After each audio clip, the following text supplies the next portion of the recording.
Jos lalriat puya ziak tu zuali khiang te Z95 bung lina Jos heta local te mei che na ron tiri chu chiang zetin ka ria tu o nge ti la ka hai bok hek lo mei che o ron rik ta ka tang chuan Jos chu are ewang wanga reilo te a kol chu ain kat zui dai bok kalung phu chu asutup dupa rin kimi khan zo sabula tunang zan rei towa enge ati ta kang thom dang ka riat lo dana an pani chawin an om ti na em ni yang kangai tuana chuan zo sale rin kimi te pani chaw chu an oma ha hi awa handam lo tak chumi zan zan khuwa chuan zo same sei chemo akole muka dong to mi alo kangai tuana ka wa kwal thui tir e ma wangin mutpo kamu hil theilo ani kha Zinga ma taka thovin kanu le pa aizol kal tur po ka tha thap chumi nuwa rong bol le thuain keima chawin kanito boka kaul sampian mai kana ka kaldona chuan zo sakan ngak ril ru le deu ren ron phota achan po atul lo ti ma ila ni tin kan hakal lam le ho lam min huai phe ta tum thina wangin ke point te min kalo ngai nei ve deu to mà xe chu tiang arei fe ka ha nuwa po ron lan ti anei tak si lova chuan ka scooty la chuakin ka in khal chuak ta ani kalkunga ka kalai chuan ni zan lama ka thil hriat te kha aron lang le thina ka chu anuam lo tak a zet kan bial pa te le mei chedang an ma ni lo du ve em tu te zan la ya an dun ti hria ila tu mei chia ma hi ngai that tak an thei ka ring bik tat lovani Hospital ka thlen chuan rin kimi ka zong ngal wata ma se ka mulo hospital huam chung zong chu zong kim ne to tak kani kangai thalo na la chu ana satial tial mai bok sia ke ma chu ka chaw hlua mate tungei zona ti in ka thian nu re mi chuan min zo ta ka tei kual de vut ne na ngai kha thachi alo ni in ka ria englo I arin kimi ka zonga alo kal to em apa ngai theyang ber chuan ti in ka buai ruk na chu ti lan lo ram ka tuma achan po engma proof na ka nei lo wangin an ni chu ka tong pong pu chiat ngot thei bi ka lovani ai lakal lovani yang kala humi alo ti in min ron changa ka ngai tuana thil thalo pui alo lu tlat jo sanen zan hunan mangdun nge ni yakarin na chu alian to viau bok enga tinge ni po chui zon ve te mia nang mai ang lo trep ti in min zota om lo po ka tilem lo ni danga rin kimi ka zong ngai miau lovani zon chu soi lo a mel mu po ka pe lo thrin ani kha I englo tia ka thianu zona chan ka tu mek lain rin kimi le zo saron in phur ka muwa ka tong lai ka top chat Ani chu kalo en renga zo sa bike nuwa chuan rin kimi chu in ti thei mel fe a chuangin aron wi sang bok chu tiang anni pani ron in phur ka mu chuan kalo rin dan chu adik chi ani ti aron nem het ni in ka ria ka zon chu atot ngal upa ka dan chu ka soi thiam me ulovani kaduna huai sanin porve viau thin ma ila ani na taka chuan panumal anduan ron kha kalo ni ve bok ne kan nu kano ema kamit tui hi kain rin ma in nalo tlale mai zel puite iwan ma ve ti in rin kimi chuan min ron bia ne tu in ti takina hoide uwa bok ami biak na chuka chang buai peilo ani zo sapo abai khung remin kan lampanin naron kala kalo en si khle chuta kabula dinga min ron mel azok pa chuan ithen na re to em haron ti zoi sup kanwi toy taka he mi ring ka be pe lol lovani amel po ka mel pe lo kalim lo mel chu a he thiam ve ani che kang chu min ron en vung nuwa eng thil nge dik lo aron ti thum dut mi zai dam takalo ni lo bok nen ka thin rim chu asatin ka sapap pap ni in kain ria a mel en tura alam ka hoi chu angonga lian vak lawa senduk rai lo chu ka mel ngot kathil mu hi adik chu em ti ka hello karil runa chu tong po ka tong thei lova mi tuiting pamina mel chu ka ena ani la in ka dana wanga makti mel de win min lo en kar mai si ka tung ani chuan he pa ma hian ka tam wal pho mai don ti ka in ria thin rim le rial runa deuh chungin engma soi lovin katlan son nal puite tia remina min au zui lom ri po chu ka heriai ruaya badu ma katlan luta ta chuan ka hup chungin ka tap khur tangat ngat mi pa wang hian ka tap ngai lovasin ma se tu na avoi khatnan mi pa wangin ka tap ta ani hi reife badu ma ka om nuwa chuan in phi fa in ka chuak le ta duty na ruma ka valu chuan nui pat pa chungin rin kimi chuan min lo mel ral aral in sum ka na nei mi alova ben her lop ka va han chak tak mate enge thleng itapem ni min ngai tu a mel zetin remit chuan alo te ya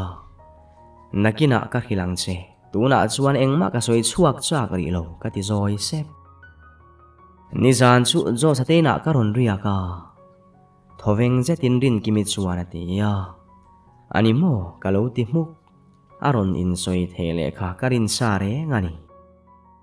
ni zane ron phone lai khan aron ti le lai chuan athu soi lai chu ka pot chata rum takin kamel ngek ani point min tham lo mel zetin min enlet ve kar bok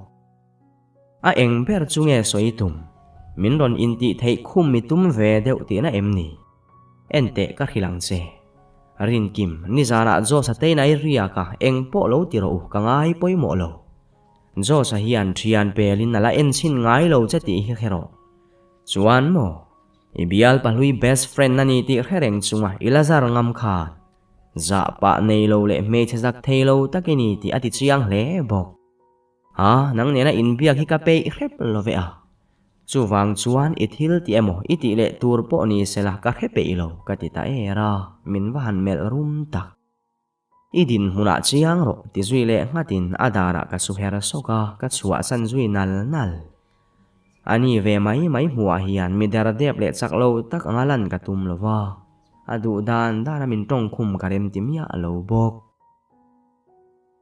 mate enge thlenga remina ron ti chuan min zui ti ka heve chia alama chuan in herin engma po soi talovin ka kuat thopa ka tra chu a chuak le to ta ka zet kain sum ram rama engkim ka hilve ta ani chuta ani chuan ama zo sapo zo chiang ve photla iral khathirna tang khani ngai dan siam ngot lote aron ti ya adik ka ti le thil khe chiang lowa pu chiat ka du lo wang ania zinga po khan local ni sela thatakin thil ka soipuyang ka ti ni ma sela aron kal lova rin kimi zo karon ruai tat katuma thata ka soipui po ka du ma sela angonga rong sen du khana ti chiang vek ka ti chuan ka thian nu remi po chu athove hak mai athiamang tok tokin min hnema katan zong alutak asetani ka duty zo ka ho chu mun pui waiting shata zo sa te thian ho wan lo oma ta tho thom noin bel vekin eng tak ngian tho ti phei chu ka hemia alo min lo aw hloma ma se chang lowin ka tlan pel mak tunin huna chuan zo sale akai hnoi ho hi biak chak na ka nei tlat lovani zara puan lo kalang ti hlavin ma deuh takin kamua karinang chuin po na an ron thum du ta kongkan ron kik lai po chu hedu lo derin kongka chu ka hon sak du mi alo amu to mon le rin zuala chuan ati lunga mutala hun lo tuna dar sari le chan ve chawani mut hun nala ni lo hrim zoma chuan lo ti in puite aron ti zui lang bok achung tianom si lo fa amu mani yang ti tu chu zo sa ani resign nuaya chuan kanera saka an thom la chu an dim lo em mai bok si thenom khoveng telaka po ain tharun om lek zonun pui ilamu hi lo ti ka khereng tu na po khani online zoma bok chuan aron ti ya arang zetin phone ka ena kalo online tak zui ka out ngal vat zonun pui hi ka soi vele an out ngal maka ilamu lo ti ka chiang lutuk kongkai ron hong vat mai te zoma bok chuan aron ti le ta hemi ring hi an thian ho zinga po anoi fal zia ka va han ngei tak an thom chu thenom te point nan ti deuh ta nge ni mi mu to te kai tho han tum phe chu ho ula va mu ro then ompa pama siaman naron tia. Alamu hil reng lo amu hil derani hi. Uk pa in rin zualan na lo ti. Chu tia ni anu in lengan ei pe lo ti na ni su. Baka khatin mi nula rui chungin an aulung lungai lo. Pama siama bok chuan naron tia. An ngoi ve to mai done mokati lain zo male pek chuan. Mi nula ni lo zo sa nula hi ania alo tik herani chu. Arui bok si nen ka duai na trong tamma ama to. Tho lo ka va hau rep ka dua ma se ka thowa ni chuan zo sa mel ka munge ngei don si. Chu ka pe lo vani. Ani tu nula po lo ni sela. Koi kanina lo lut phot te u. In len tum na nula berin konga hundu bok si lo che vani kha. Nui hua chunga pama siya man naron ti ta ka chuan anin zui phei ta nge ni an thom chu are wang. Chu tianga dar kar chan ve vel zen zon an thom ka ngai chan nuwa chuan thom hriat tura zui talova. Kuma tanga tho chuakin pona ka chuaka bo ruak chu anuam to khom mai. Van lam ka hoya tha eng nuamin arsil an lo pe un mai si nen zo sa chu ka ngai vong. Ma sela ama ka ngai tua chua rual chi a chuan zan ma salama thil theng ka ngai tua chuak tel lo thei lovani. Chu tianga varanda chunglam thira ka lo din wang lai chuan. Minin nga rei tir khop mai. Ka hnung lama tang chuan aron ti thuta ka vahan phu chiang tak. Ka hoilet nak chuan kong khar bul ngengin zo sa chu alo ding rengani chu. Hoilet na chang ka lo hello bok nen ka lo humi alo. Helai muna hian engei ti ka tivin ngal laka. Engwanga kong khar ka hong du lo ngei ni ania ro chuan aron ti chang fak. Kalaka chuan lom mel te chiam lo bok. Keima zok thin di malung oi lo tur ka ni laya alom lo mel min mu veringot chuan ka thin na tirim le viau to. Horo ka tibul mak. Riathiam lo mel devin min ena kanui hul hak. Khatin min en vel lo mai te ten ompa ka tiya. Aner soka min ron nai ngal ruak pa in. Ka ten ommo kei ka ten ommo aron ti khur. Tle mina dan suan min ti lau dewa ma se lau angalan ka tumbik mi alo. Kal te email ka mu pe lo tianem son pa in chunga chuan ka lu sana. Kong ka po khar mai ka tum chu alo pot bet tat. Lal riat pui ivon lai ka tha avat ro ka ti chang fak. Chu ta chiang le uluk zeta min en chungin. Enge diklo yom dan hi adik mi alo enge theng min ril ro. Pa ngai zo kin naron tiya. Hello ang khan tum mi asu tin kein ka lo chang kha fak. Athil ti sual hello ang maka chuan ama ka ngei na ati zual sot bok. Amak enge ti diklo ka nei. Ti sual ka nei ni chuan min ril ro ka siam thang aron ti vei luk. Iti sual i hello mo. Ani chuan hola ngai tuaro ka ti le mak. Akut pania amaya tuai puat lai churem changa la in kongka chukhar katuma. Ma selarang lutuk tak main avon na nga ya aron vuan le chat. Ama chu in chung aron pen lut zui ngala kongka po chu ama na kal zui ngal mak bok. Dan chu jak theilo ka vahan titak. Lal riat pui eng thil ngei ti kha i vahan jak lo ve. Kan ina trang hian suak ngal vat ro ka ti vin tuara. Ania ro chu ka thu soi riang poina lang mi alo. Chu tia hnekin ngoi ngul chungin min ron pan nai le ta a. Jak theilo pa ka ti zoi sap. Anui toy taka chu ta rum taka min ron enin. Eng moi soi kha han soi non le te ati chang fak.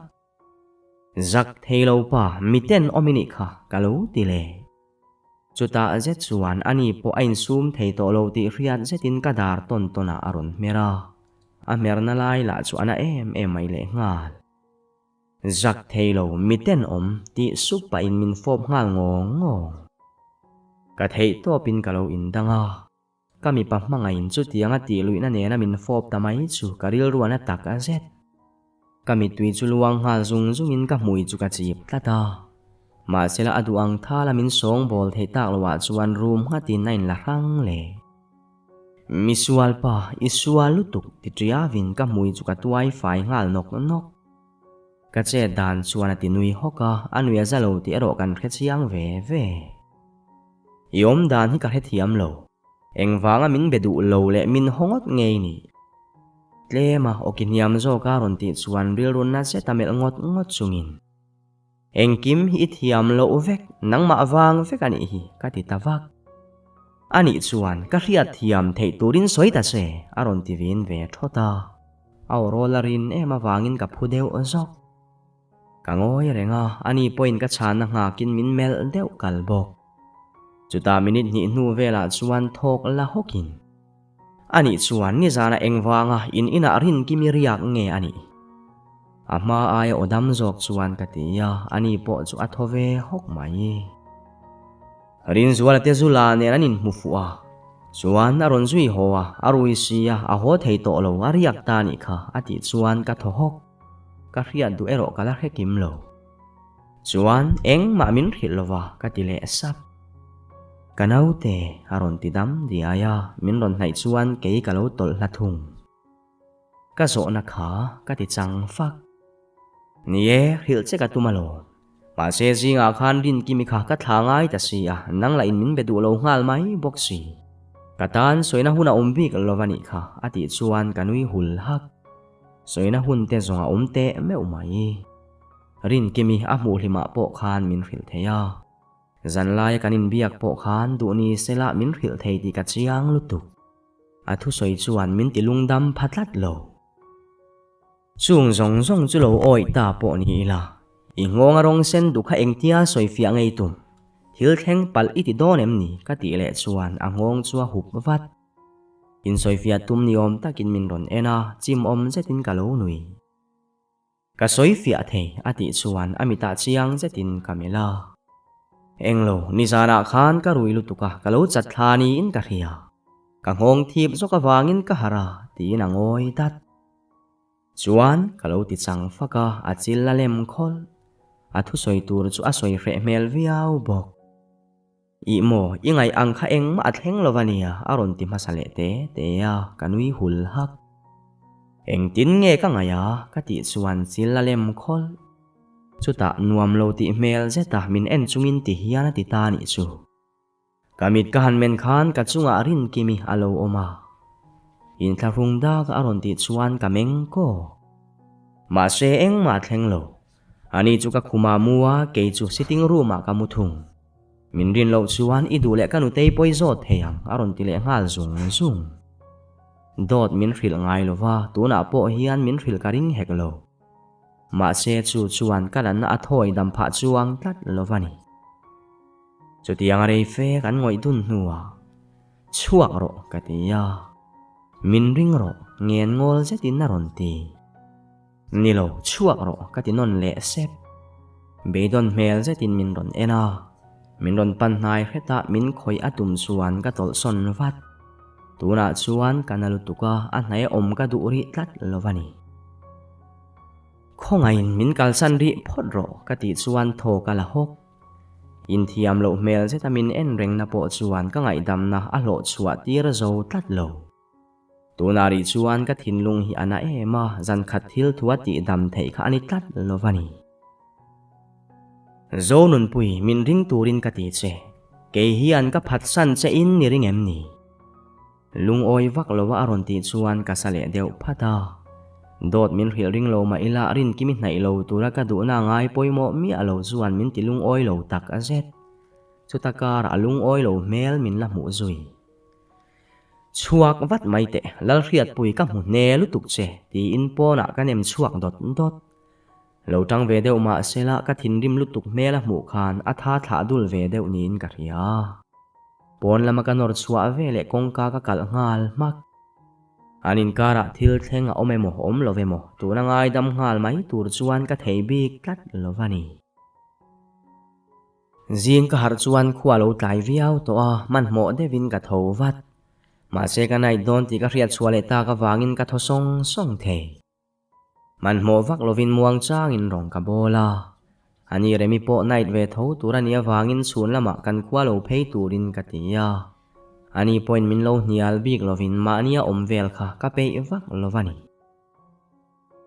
Oi, mate in khuwa chu van re em na thokin an suak dia kem ni aron tia.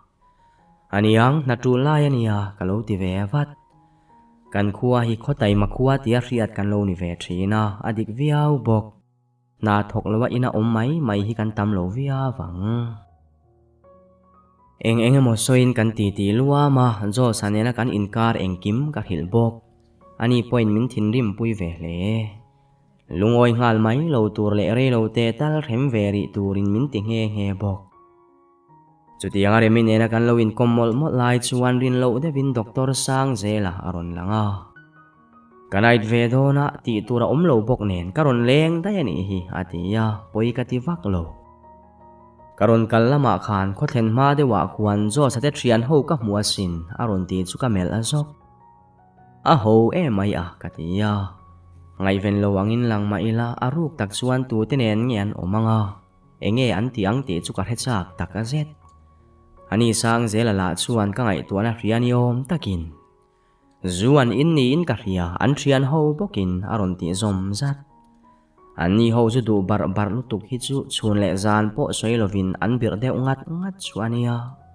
Achang hi chuan ngai zong rui reng mai nei chu aza thak ve lek zel. Eng mo soya kan rik bar lai chuan alo tlai ve le duai to a. Duty kan ngai wangin ke ni ho po hospital lama kanin zui phei dam. Ka mu du lo berin kimi kala mu ma saber zuya mu ta chele ngal vek. Min ti ele moti mai tura anui song te chuan ka ngei na abel cha na sa. Anua chuan doktor sang zelanen chuan uat fangin dam lo zinga chuan ka mel riat ka munol. Ehe sang ki machuk engti ka ngin lo hoa katia. Phai lama char thina ni. Kan masa khan kalau hoa ka om de oriang ani po chuan lo ti ve bok. Kan hanin mule chukan phul deuh luai. Mate zo sa lo kalania po na so na ngak che aremin naron tia sang zela signal zeu bok. Vakal lok la iai chu remi hian lo ori mai ro se. Doktor sang zela chuan lo tia. Ma sela ani mai mutura pon chua chu katumbik mi alo. Tuna kanem ngal mai ani chuan min zuam lu tukalau ve pakhat bok. Aho mai engkimin riat kha ka mutsak ri lo katia. Ani point thil om dan chuan hethiam hle. Ma se chu tia ke ni pathum uwa takan lo din khom lai chuan zo sa aron lu ta engtin nge mo aron lu thei ni. In bel lokang aron tia kalo mel rum vak. Mi zinga in hau chiam chu thil ti chi ni in ka hebok si lo. Chang talo chuan sang zelan dam lo hoa chek chu ka zui ta daya. Ani zo sa po kan bula ngoi rengin aron kal ve sel. Kamit meru zeu na in ngai ven angero chuan ka omdu mi alo. Ma sila doktor sang zela zok chuan nuam lo ati deuh nge ni min ron en le zok thina chu po chu ka hello der tlat. Dam lo kan chek zo nuwa po chuan zo sa chuan ka kalna pia nga min zuya. Atong mi alo na in min zui kwal reng chu kaning to. Ato pa chuan mi om lo deuh na la ya chuan kalin. Min zui kwal reng to lovin horo katitang ata. In biak kadu in belokang aron ti. Nilo in biak na chantur kan nem ni tin kadar ka sanak. Ani chu athoha ka hathak ti mel fe in min en bok. Kay chuan cho zetin kalo mel thung. Ni zara engkim ka hil se a rin kimenen kan inkara engmat henglo ti ka hil bok se aron ti le ngat. Ngoi lok te ti na thu soi lai chu ka pot sata. Inin kara thil thenga omemo omlovemo ka du dani fria izom thei chuang lo ka ti mak. Ni e rin kimi nai lo tura ka du zia hereng chungin ka thua zom ngai mi alo.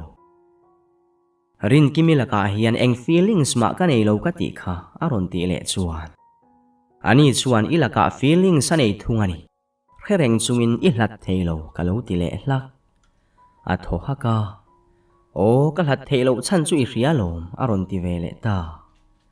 Kanui hul haka.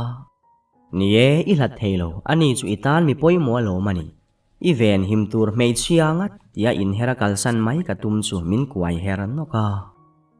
Zonun pui riat thiam tum ve da che mole. Iril ru hi ti chelu tuk lo te min ron tia ni chu. thu soi wang chuan kanui hak haka nuero wa han za lo tak ril ru chia min tia ni chu hin rim lu tukin ami von na chu ka thing thanok nie karil ruwa chia chu wang chuan ke chuan ka thiam ve theilo che rin kimi ikal san theilo wani chuan ke chu min ron nai to su ka tilet ve rep rap thak ti mel fe in min ena ma se rap thak ni chu poi ti na ka nei mi alo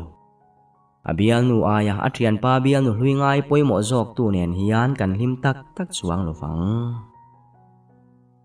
chutia ka ti ta ka chuan soi tur he to lo nge ni a pe to lo jok ti po ka hello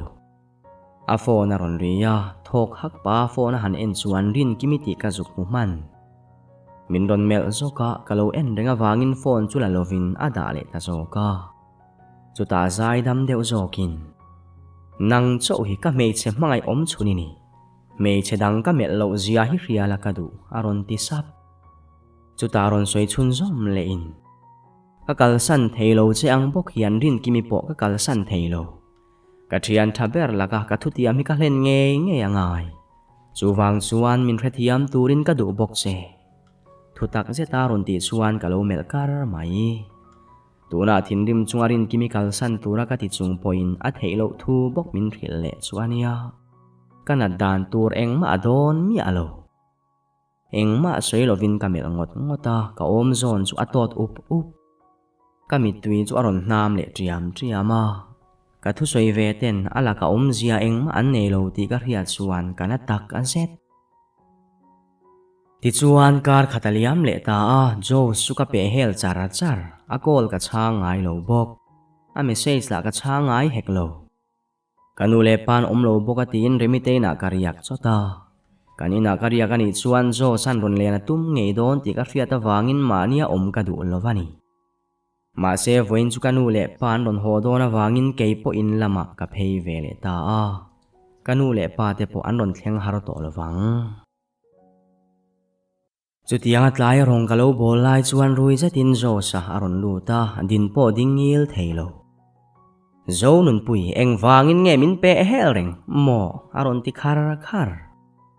kalo mel rum via wa eng tin nge mo he tiang rui cha chung hian ron kal ngam zok ni lal riat pui enge moi riat le horo kalo ti mak chuta min ron haya ka ngai che ti in air pa uk bok mola tu na nga te rui nga yem ni ka chung ti an ron ho tre pa an hu ma chen ho vat ro ka ti ya min en vung nun rong nu min ti pe kani chu kanui chuak teu hle aruk tak chuan a melan dan le om dan chuan kanui ati za a ma sela nui chua ero ka tumbik mi alo ho vat mai te ba ka rui chung chuan ron kal to su ka ti ya ading budeu lak bok ne na tluk mai ka van lau tak min ngai dam thei to mai lovem ni are to e mai puite ka ngai to che ati sup chuan ke po ka ngoi wang dik tak chuan ke point ka ngaya ku avong chu ka chak lutuk ma se khami zana khan chiang takin ka soya rin kimi akal san theilo ani chuan min hai to lo turin ka ti ani kha akal san theilo thu min rila chu wangin ngain thalel viau ma ila karil ru thak tum na ka nei mi alo i ru yani kha ho toro dam thapa ka ti chuan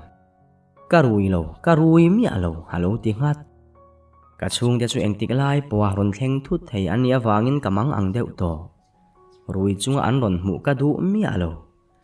ani la chu kan thu thleng lampanin na thu thla a chuwa kha tum mel mai bok si lo ne atopa chuan a thian te phone in ron ruai turin ka ti ta a thian te na an ron ruai ho nuwa chuan ka tho song mai dik tak chuan rin kimi an ina aria azana wa ka thinrim na kha are to a ma se mai chana nge akal san theilo thu min thil na awanga kalung oilo na kha are ve thei tlat lovani tuna ka om dan hi adik berem ka helova ma se lunga dam zan lo amma anga ka pom le ngal mai chuan atopa keima bok kanat le ka hlawa wangin tuna twangin ka in veng lok ni berin ka ria kanin kara mei chedangan omve sung chuan ka hlim thein ka ring lovani atu ka chuan kanau pakhat birthday ni awangin cake vel po ke man ka buai pui vek Ka duty hall am chu PWD ko na ruayan lo the huta fatu te ti lo chu mei chia ve kan ni enge mo lein dora ka peng ko ya so engen ti huta tia dor ngak tu ka zo chuan mei chi pi ho thil ti ni so jubilian lo ma lom tin min lo chang ve mai buk deuh ngat pa cho do ho ka va en le nak chuan ka mel riat te ka mutlatin ka in ria siang deuh zo ka han en nak chuan nu ho zinga dal riat pui te thian ho lo in tlar ve ringot chu ka va han mu chiang tak ve le ringot zela mei chi pi ho thil ti na engwangin ngen lo va tel ve ringot tia ka ngai tu alai chuan lal riat pui a chuan min ron huwa ka lo en reng ani ti a riat chuan a hoi son ngal dai min mulo om mia ni chu wai me de nai to wangin section tin ten in ti siak nan che ro man turania section thuma kanin thena wangin section angin community hall a kanin zir chok zia thri zanin kan zir hun zan chiania kanau te birthday lom na po ka kal talo rinain zir kan thanema kero in ka thiam ve der lo ma se thiam lo point zir ve vek turan tia wangin ka kal ve mai telle ro ka tum khan lo chu tianga che ro kan zir lai chuan pon lama thom ron omin ke ni ho point chu lam chu kan ngai ven fra hlom zonga min la chowem tia mi pa au tuar thoma omta ka chuan kan fuai tu de po pon lama an tlan chuak wat tu tenge monile an van thing thei tak kan kom thang nula sai chuan tia midang ho point an lo soi zom ve sap phiat pui min la chowem kan khuwa yani ron por ve deuh tina emni local te ti tun thom ka riat chuan ka ding mar ngal ot pon lama in ti buai te chu zo sa te ti na emni yang man mo de vin ka tlan chua hol kot kong zau la ya chuan mi som vel hi an lo bor tu awa mar veng tlang walin puya in ro sa pung lai chu then khatin an lo chela asir dewa zo sa loading ve reng po chu ka ba mu bok rin puya chu arui ti ka ria ma se jo se ro arui mel puin ka hello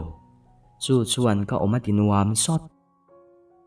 nang kha mi khwal te si ka kong dalai om ve khang lan le rin puya na ti pang jo sa eroin ngoi rengin rin puya chu a en kara ani pu alom mel te chiam lo rin pui ngoi to ro enge thil om zia helaya hian buena siamin rilung su nang phei chu irui le nga lem moni kan section fuai tu te zinga mi ulom te chuan atia nang khalo ngoi mai ro nek idu emni he khomi le sadik tak ain khodang mi tran jok ti nani mo ring zetin naron tia ulom te thleng chuan a tong to tran bi ki ne ni kha mani kho chung mi te tran na chang po khelo tin chil la chak phar thing ka va han ti tak zo salama an tang hlom ti ka riat chuan ka hadam huaya thiam lo ma sa jok chu rin puya ni inala rin pui ho to ro mi kongkal thale le lai izurui ni ron ti buai ringo tani kha imol e mai rin zualan na ron ti ya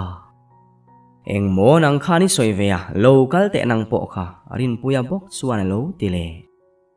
main road la marin puya chu an nor chho dot ta alalung oilo ti riat zet in ala ang chho muar bok zo sa te ho chu ka po don nge don lo ti ka ngai tu ala in rin puya pui chuan mi in kota an thing fak chu lal lokin zo salama chuan chak zet in ron tlan thale ta jos rin puya kha ti tuarin alama ka tlan phei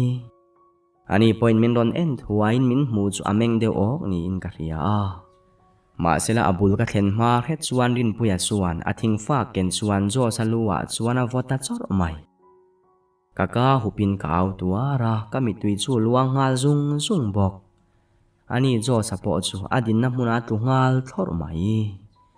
midang ho chuan rin puya chu an man bet ngal thuaya ari zui chor il then dan ka arang te thut ema tu ma kan lo in ring man lovani kabing mupa midang tong nuai thom te chu lataka riang mayani zo sukapan naya ka chi ai vek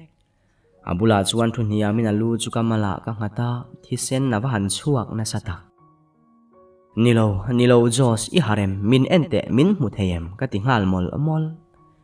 amit chu zoi muang in ron menga aliam chu na ti zia amit menga mu thei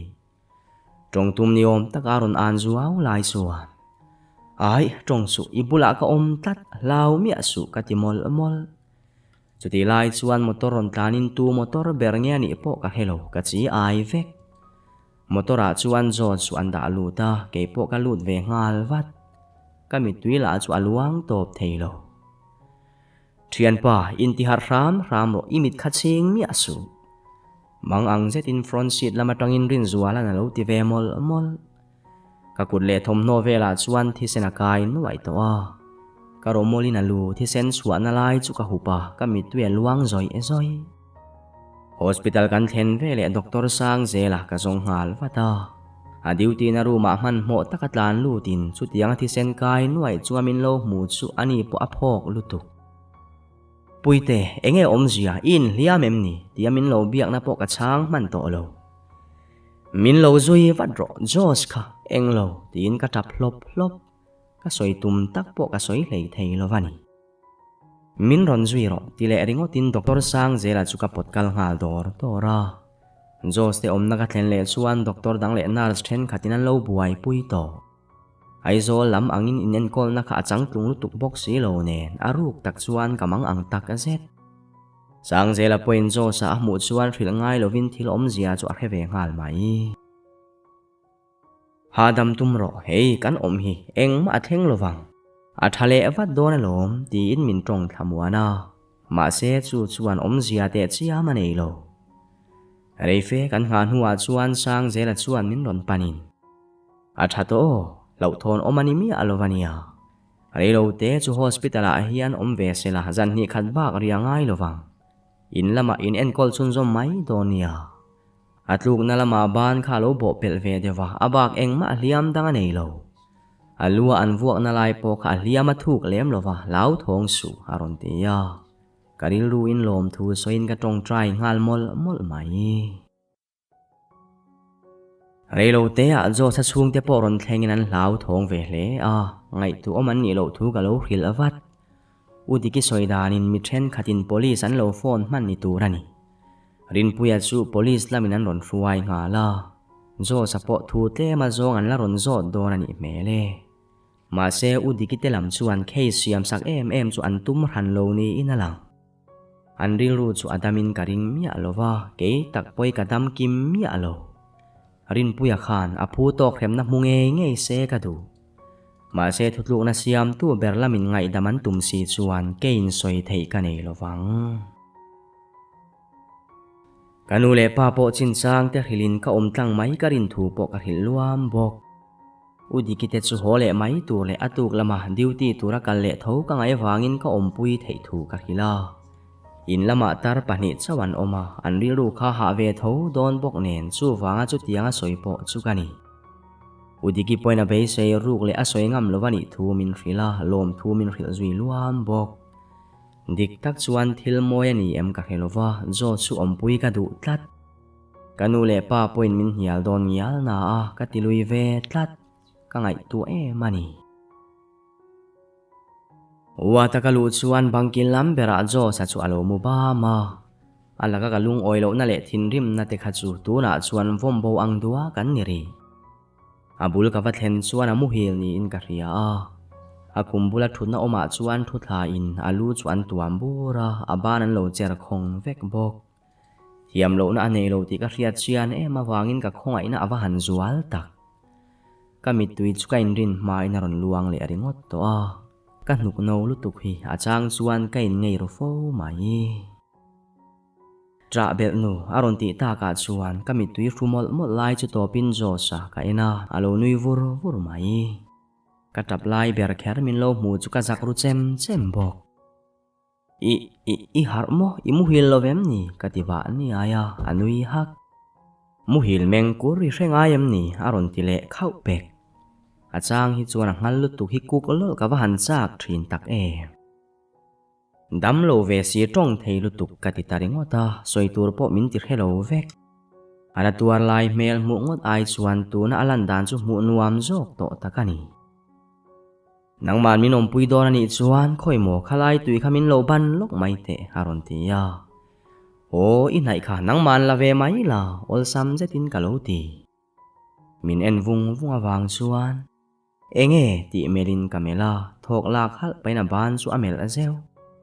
ke poina ban chu anatel ti ka het chuak le a tui chu ka ban sak tawat a chi ni hon lo chuan eng tin nge ka in theanga aron ti le kan pang chang tan don angria vin ka ria soi buai lovin botol sin chu ka hon sak ve le mai bok phone khoi mel chungin bang heng zong chuan ka thua heta ibial pa dam lovin ka oma phone hliri buai pui the ania imak ve ngot mai aron ti ngat ngat ama chu ka en vata alo tum vuau mai o ngai tu ami ni lo kha mu hil ro tin phone bok chu ka khoi san le apun luka ka phone ken lai chu min ron phi thak sak thutin ka phone chu en ngal vung khoi min lo pero enge moi riat le ka ti chuan min ron ena amit meng chu athim khup enge ka ti le lai takin ka ma phone chu aron the pheya lo dong man lovila chu chuata ta chiang khopang iwan mol tak ti lak lakin ka mel rum ngat viau bok ania ro chu atumbura amazon chu amel ngar aum dan te thuta wang chuan angai na ka wahan hello tak hey engei riata ka wati dek chu engma min besu alo tivin lurani chu ti sual ka nei om ka helova angai na ka wahan hello tak chu tianga min besu tinana na chu tin phone chu ka en san le ta dai chu tianga phone ka han en chu sang zela message chalo oma lo chuak lok te ti hi alo ni sang zela message mu wang ani nge yang he tianga lo tumbur ni nui rupat pa chungin ka thutna tangin ka tho thema min ngai ven lo angin omma sela ka chevel chumin mit meiru reng thowani ti ka ria chutia wada tanga chuwa ka tumlai chuan khoya nge kalitum aron ti ngata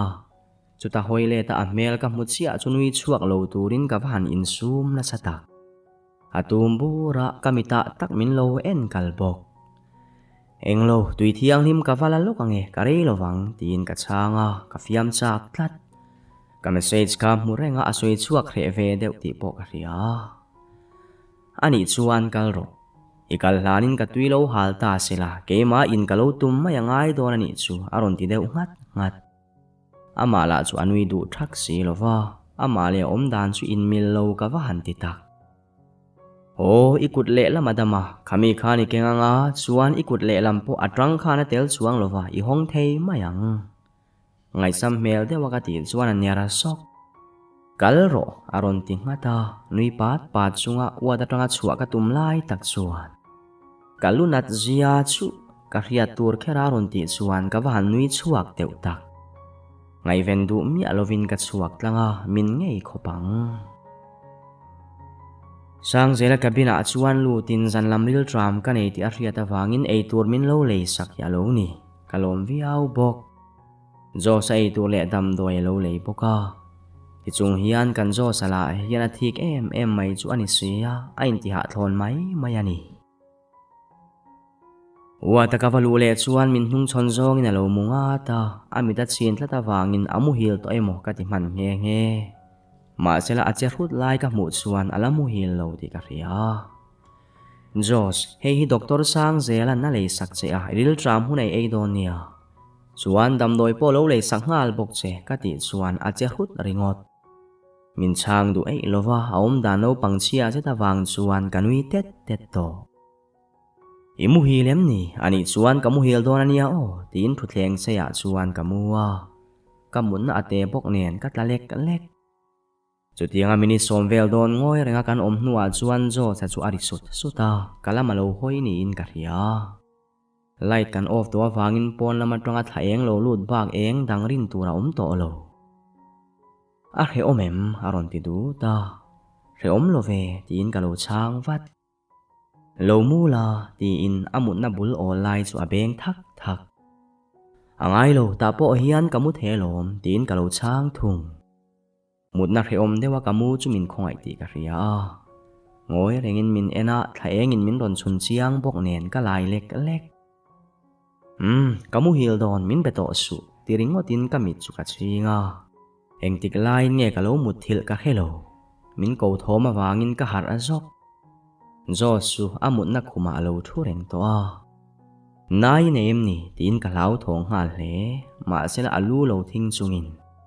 ai chulamani lo ka zuna chuak lutuk min zun puite ati chuan ke po ka tho vele mai bok bathroom ma chuan in zui phein pona ka nga ka karin ain rei ka ti to hey iwan rei ve ye nga lem ni tin thom dim deuh sin bathroom kong ka chu ka beng dat ta elo rồi si vin tak tho si na ron ti ani chuan iwan rei si ve ka ti le a bathroom kal na chu ari rak nui mi asuo tina ron dak dek ka amai la chu asen op le nga enge omzia isen fekania ikhwate sikle emni tin mang ang de vin kalo zota ani chuan lu thing nar chungin chulamani lo englovania ti in asoi hre mel hle a mel la chu natuar rep hi angrewa angai na ka khelo lutuk to soi vatte enge ya ke ngai thalo chuan ka ti deuh hlur to chuta za mel dewa min en chungin ka zip nana aron ti sup engmo kalo ti ngal vat ka zip nan analutuk lo lut la ron phelte ka kut le lam ka mang thei to box si lo aron ti le chu kanui khur ngal char ring dewa nui ngam la ni to hek lo le in sum har ka wa han ti tak a mel ka enapia ngin kanui za tol hey nui to lo khan min puite anak to te mayania o anin na lo ti ya nui chungin badu ma chuan kanin nor lu alen na ke kor hak ala ha a azipar om alo ha hi alo ni tiang khan thil kha thleng thut boxia ke kor thak na hun po ala om lo ani tak ber chu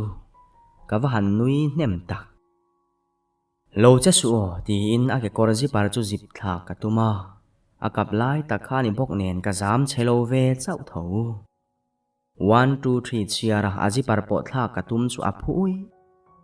analutuk zoi muang khan oi zonun pui kan chung kwa ka fa te ti che zo tak nial don aron ti lukani chu ka thil te lai thul thakin kanui khur ngat ngata reife kanin buai pui nuwa bathroom kan chua san thei ram akal kak truaya anunga kalin kanui top thei meu lovani zanlam thil thenga wang khan jing thleng point kanui za alare fel thei lova amu lova kanui rule pat zel amu lai kanui vak chuan nuam lawati kha ka hlau ve bok e mani ka duty dona chuna nangma chawini lo om theyang tiro mamoi nei chuan min lo ko mai donia voina ilu tuam na kan thla kanga naktu ka chuan ichuak thei to mayang katia abu ngat tongle ka tumlai takin rin kimi aron luta amang an mel viau bok oi jos ina via vem tinge engma min khil velo aron tingal zung jos suan min ron mel zewa ka tumbar min ron hu chuan nuam lawati ve deuh ni in ka ria rin kimila chu min ngai poimo lo ti hria takin jo sakhuma chuan ala thu tak ang hama he nu huang taw tu ki chuka wa han ho thin tak hoya ngei chung te tunge ni zana ria pui che ti in na sota keiman ka ria pui kalo ti ngat min ron mel ngal po